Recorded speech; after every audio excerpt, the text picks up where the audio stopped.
Army कैम्पतगी मांखरगा थीवा खंगदना लैरिबा कमल बाबू की case CBI दा सिननबा cabinet ने वारेफ लौखरे। असम की कसार डिस्ट्रिक्ट की लाइसम कमल बाबू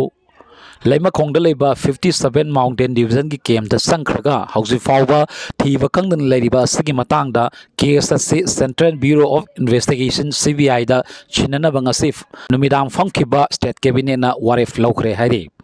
ngasi numidang pung taruk tabadagi chief minister secretary leba cabinet hall da chief minister N Biren chair logduna cabinet minister singsu saruk yarga cabinet mifam adu pangthokibani numidang pung nifan fauba chatkiba cabinet mifam aduna tongan tongan ba listed amasung unlisted agenda sing khana bagaloinana ayambasu approve tawkhre फ्रेसना फंगबा Pawgi लिखुल अमगी मतुंगिना हौकिबा November तांग कुनगा मंगादा असम की Kasar district की हौसिंगना Imphal waste की खुरकुलदा लैबा लाइसम कमल बाबू कौबा military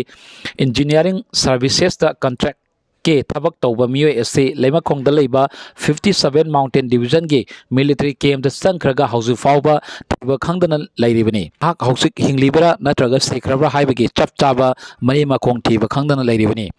असिगुम्बा फिबम असिदा state government की माइकेदगी ngasi famkiba cabinet की मिफमना कमल बाबू मांगकिबगी case असी CBI दा सिननबा वारेब असी लौकेबनी हाइरि।